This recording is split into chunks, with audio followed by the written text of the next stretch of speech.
सबको दिल से प्रणाम है यहीं से।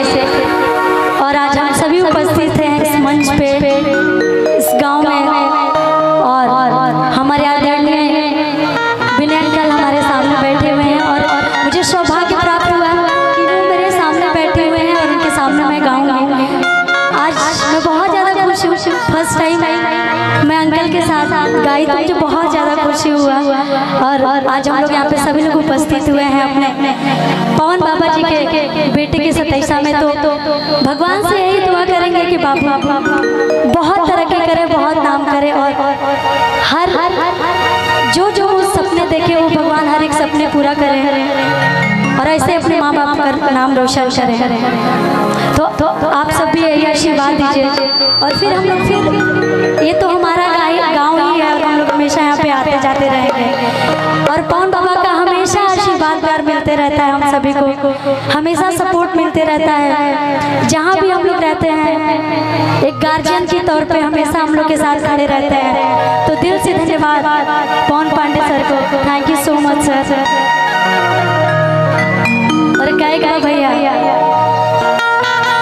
जौन आप सबके फरमाइश का वो सब पूरा कर जाए। और हम सबके बीच बहुत ही अच्छा कलाकार आइल वाली जा, सबके स्वागत बा, सबके दिल से प्रणाम बा। यही जैसे जितना भी हमारे आदरणीय कलाकार जितना भी लोग जब मौजूद बने, सबके दिल से प्रणाम भाई जैसे।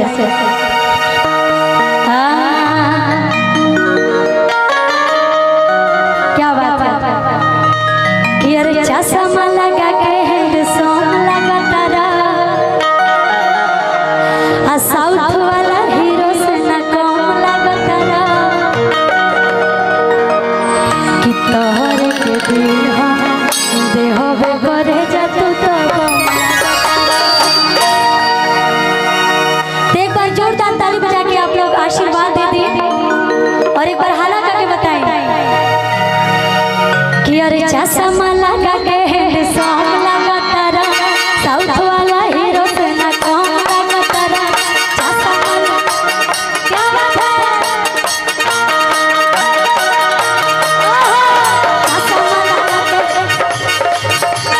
चश्मा लगा के हैंडसम लगा तारा, साउथ वाला हीरो से न कम लगा तारा, तोहरे के दिल में होबे करे जातू तो लगा तारा, तोहरे के दिल में होबे करे जातू तो लगा तारा।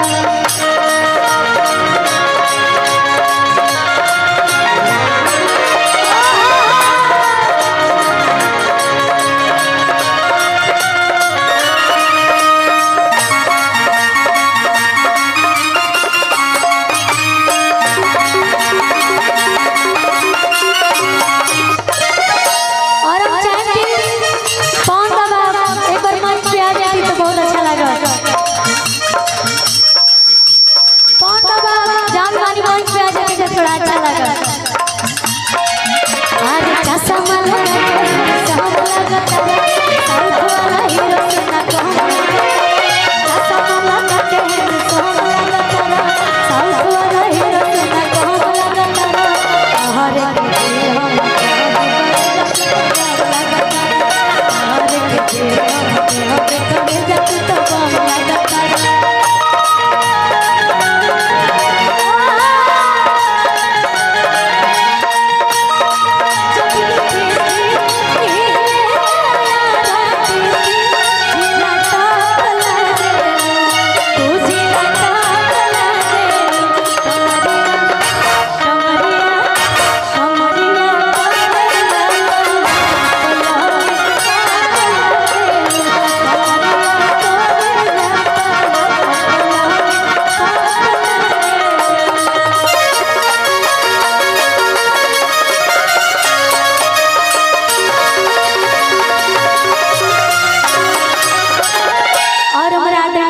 की तरफ से बहुत बहुत सारा आशीर्वाद। और आज हम आइल बनी छपरा गांव में, बहुत ही ज़्यादा अच्छा लगा था। हमारे आदरणीय बड़े भैया खेसारी भैया के साथ में हमारे बहुत ही अच्छा गाना आइल बा। और भैया के हमेशा आशीर्वाद प्यार मिलत रहला, और हमेशा एक दूसरे के भैया सपोर्ट करत रहनी।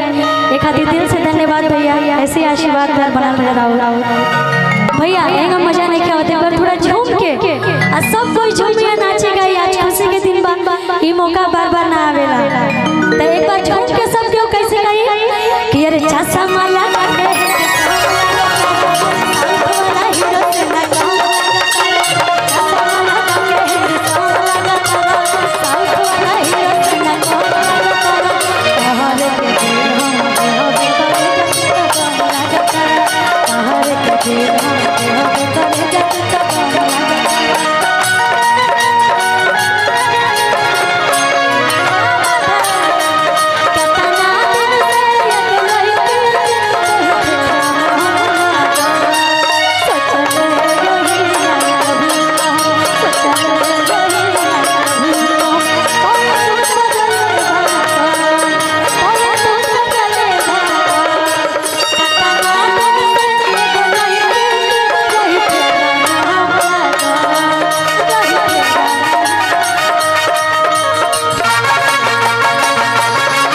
दिया। हम भैया हैं यूपी के, हमके मगही आवेला ना, लेकिन ये बिहार में आके इतना प्यार मिला, इतना आशीर्वाद मिला। देखिए हमारे चाचा जी के आशीर्वाद, बहुत बहुत धन्यवाद, प्रणाम करते हैं चाचा जी। और बिहार में आके हमके बहुत प्यार मिला, कबो कल्पना भी ना कर रहे कि कबो सोच के भी ना आए रहे घर से, और आज यूपी से बिहार तक के सफर इतना अच्छा रहा। आप सब बहुत प्यारा आशीर्वाद दे। एगो मगही में हमारे बहुत ही प्यारा एगो गाना, बहुत ही अच्छा आप लोग आशीर्वाद प्यार दे रहे कि जमिता जो हमरा गाँव नहीं हो, रनियन माल हमरा गाँव नहीं हो, जमिता जो हमरा गाँव नहीं हो, तो रनियन माल हमरा गाँव नहीं हो। अब ये संग स्थिति है बीते दिन राती। क्या बात है, देखिए एक बार जोरदार ताली बजा दे हमारे पवन बाबा खातिर, और हमेशा आशीर्वाद बनल रहेला। एक बार ऐसे ना भैया फिर वही जोन में आवे, रुकी रुकी रुकी यही जा रुकी पहले कैसे गाई बा भैया, एक बार तनी बाबा के ठुमका लागे के चाहे का ये खुद ना नहीं कैसे गाई बा भैया, लागे के चाहे क्या, लागे के चाहे जाओ एक बार हाला का मेरा सब बताई जा कि अरे चश्मा लगा के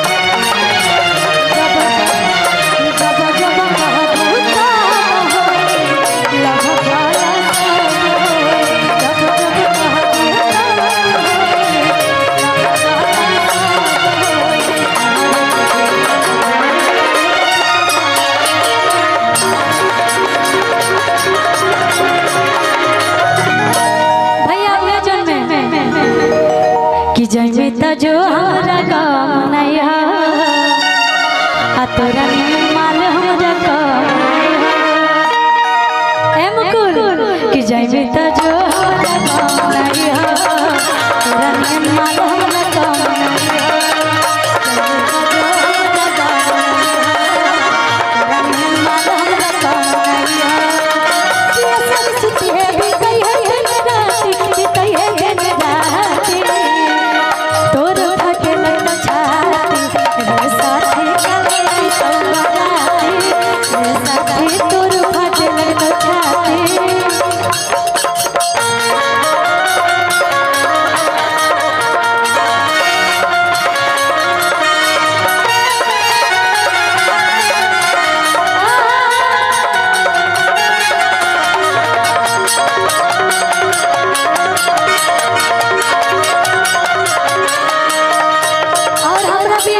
हमारा डनिया नाम सर दिल से प्रणाम है सर आपके, एक बार जोरदार ताली बजा दी आप सब। और खेसारी भैया के साथ हमारे को बहुत ही अच्छा गाना आई रहे हैं, आप सब खूब सारा प्यार देंगे कि अरे बेचता नहीं ठेला पलिची देवरू, नहीं मन से ले लो बिछी बिछी देवरू, अब बेचता नहीं ठेला पलिची देवरू, नहीं मन से ले लो बिछी देवरू, बेचता नहीं ठेला पलिची देवरू।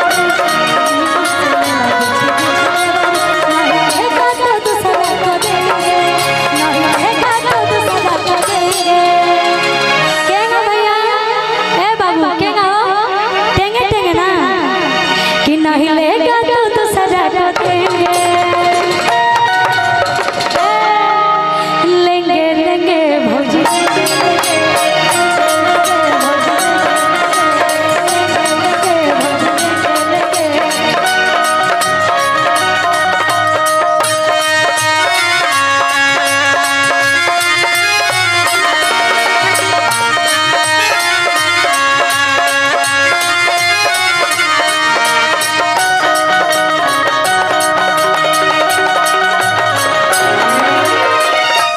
क्या बात है, समय बहुत कम बा और हमारे साथ बहुत सारे कलाकार बानी, तो दिल से प्रणाम बा आप सभी के, ऐसे आशीर्वाद प्यार बनाले रह जाए भाई।